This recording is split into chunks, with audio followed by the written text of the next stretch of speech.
Alright, I get asked quite a bit on what one of my favorite meals is, and I really enjoy sauteed sea asparagus. It grows all over in southeast Alaska on the tidal flats.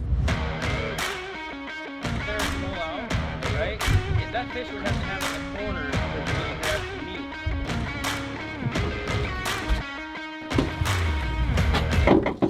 the meat. Here we are on a beach right close to home, picking sea asparagus.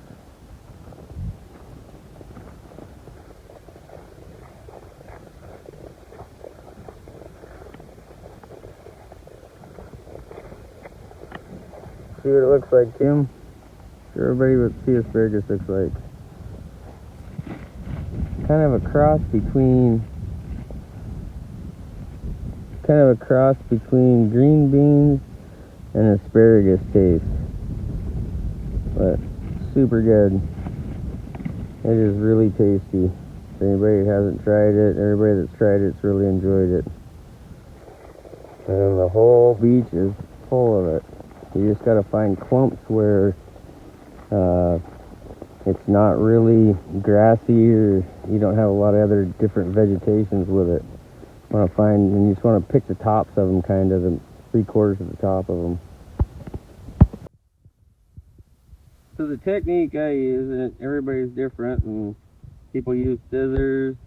But right now, as it's in a certain little short, just getting started, I don't like these round tips. What I try to do is I try to find these taller spots that don't have a lot of grass, and then you just pick off the ends, and then you get nice clean, just pick it all out. But it's all over here, and the farther you get down towards the salt water, the less grass you have. So see, in here's got some grass, but you just pick off the ends and then pull out any of the vegetation that's in it that's not the sea asparagus. And then we'll rinse these, and we'll make several different dishes with it.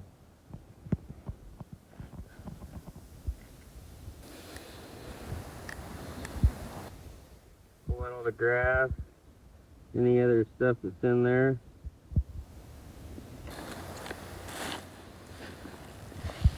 I got a bucket over here.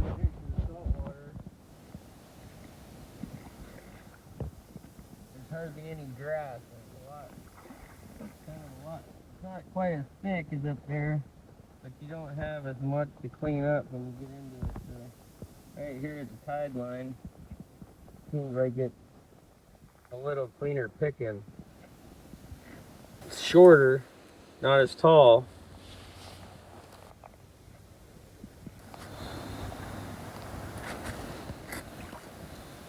You're just picking out all the different vegetations and breaking off the root system on them.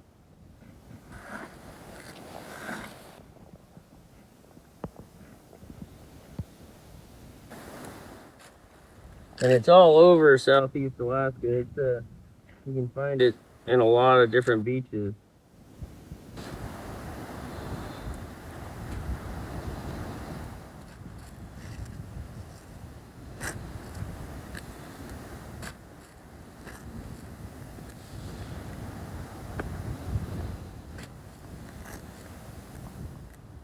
It doesn't take long to get a pretty good batch.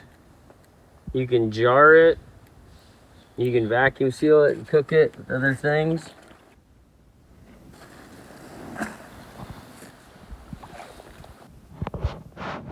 But my favorite way is to saute it. There's a little bacon and onions and butter.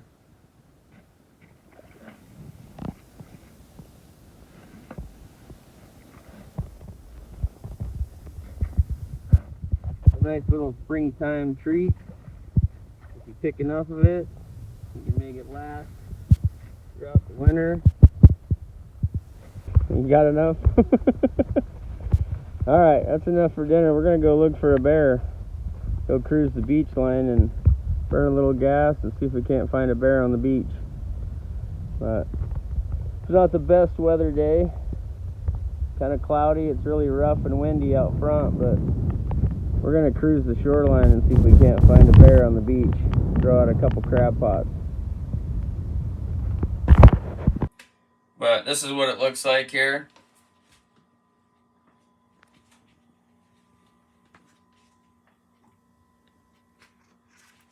And I'm gonna bake some king salmon and some chum salmon. And a lot of people ask me why I like chum. Chum's a nice thick fillet. It's super oily. It doesn't have a fishy taste. And I've already gave it a little bit of soy sauce, and I've given a little bit of garlic. I'm gonna hit it with some Tony Chachere's Creole seasoning. Some people use dill. Some people even put rosemary or thyme on it. I like more of the Cajun flair. After that's done, I put small slices of butter on it. Just randomly put them on there. Try to put them on the high spots because when it melts, it's going to go down.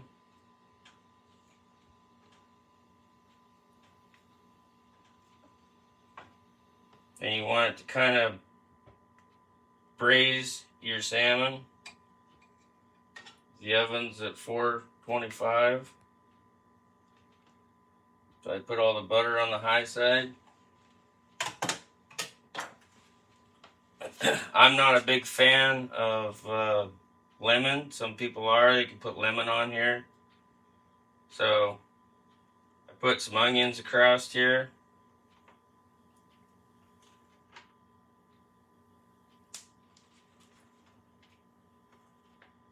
And I'm going to throw it in the oven for 13 minutes. It's really important you time your fish. It's not covered, but that's what it looks like there. I'm not going to cover it. I'm just going to let the oven at 425 do its job. Next, I'm going to start with the sea asparagus, sauteing the sea asparagus. When I'm cooking this sauteed sea asparagus, I've got 4 strips of bacon finely diced. I put it in there.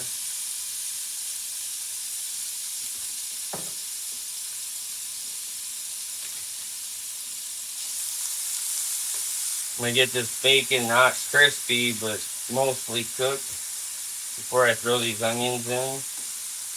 And I've got 1 small finely diced onion. So I'm going to get this bacon cooking first.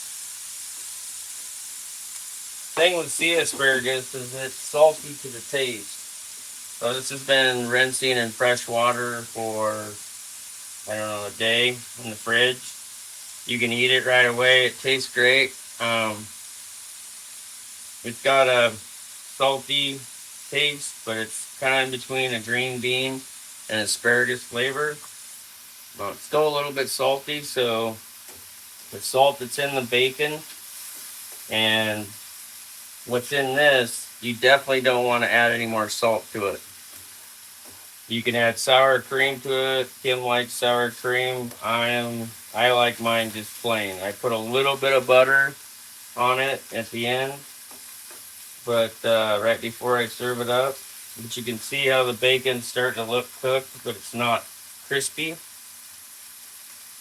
So this is about the point I'm gonna throw in the onions.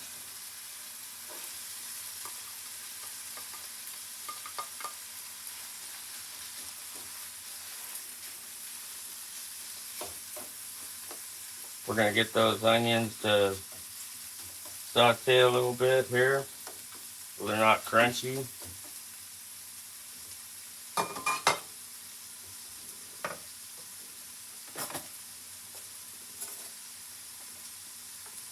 I got some minced garlic that I'm going to throw in here. I'm going to throw in about 1 tablespoon.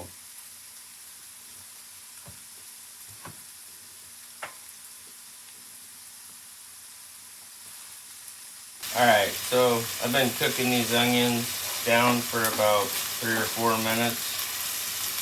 and you can see they're starting to get see-through, kind of glazed over. So now I'm going to throw all the sea asparagus in there. And it seems like a lot, but it'll reduce down.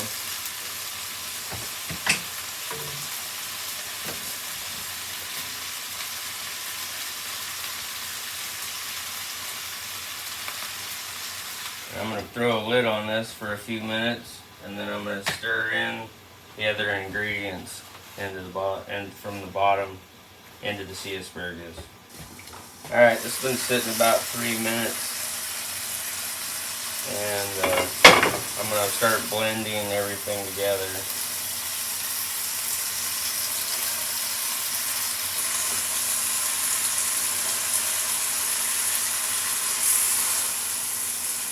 You've got mushrooms, and you want to throw mushrooms in here. It's good. I don't have any fresh mushrooms right now, but it's really good in this.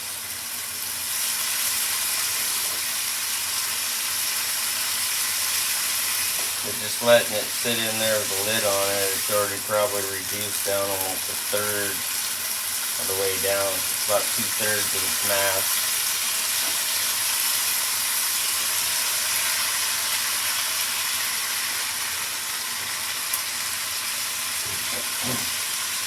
I got it on high heat, and I'm going to throw the lid back on here so it holds the moisture. And I'm going to let this cook for about another 3 minutes. I'm going to stir it one more time, probably cook it for another 3, and it'll be done. Alright, the sea asparagus has been cooking for roughly 5-6 minutes after the onions and the bacon were sauteed. As you can see how it's reduced down. It's got a little different color, but I'm going to turn the heat off on this. I'm going to pull the fish out of the oven. The oven's been in there for 13 minutes. Smells amazing.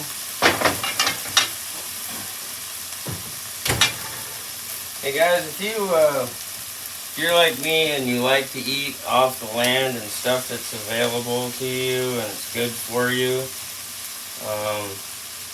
this sea asparagus is really high in a lot of vitamins, and it is super good for you. You guys should look it up. If you're in Southeast Alaska, you should definitely try it. It is definitely worth picking. But well, I'm gonna just spoon some of this on a plate here.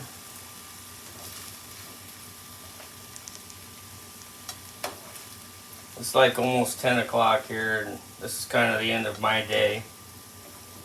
Been fishing with clients all day and taking care of other people, but that's my summer job. So we're gonna just take some of this salmon here. I'm going for the chum.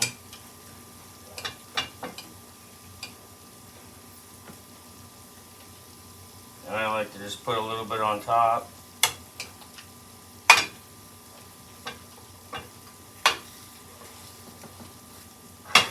Hot. And as you can see, the salmon's not all completely white and cooked out. It's perfectly cooked. It's still nice and moist. And that's the key to cooking salmon. If you're not a big fan of salmon and you have it available to you, salmon's way done. It's really white almost, and you can see it kept a lot of its natural color, so it's going to be super moist and phenomenal. If you overcook it, it'll get a fishy taste. It'll start drying out. And I like just a little bit of butter on mine at the end, but it's the only other salt that I add to it. But I hope you like this recipe. I hope you try it. If you're ever in Southeast Alaska, you should definitely walk along the beach and see if you can find some of this. But it is really good, and we make a lot of different recipes with it. We pickle it. I'll do it like this and add it to my sushi rolls. It's good with stir fry. The sea asparagus just is phenomenal stuff, and I really think everybody should try it if they get a chance. And I hope you like this video. Please share it, please subscribe, and hit the like button. Throw me a comment, tell me what you think, or if you've ever tried it before. You guys have a good one.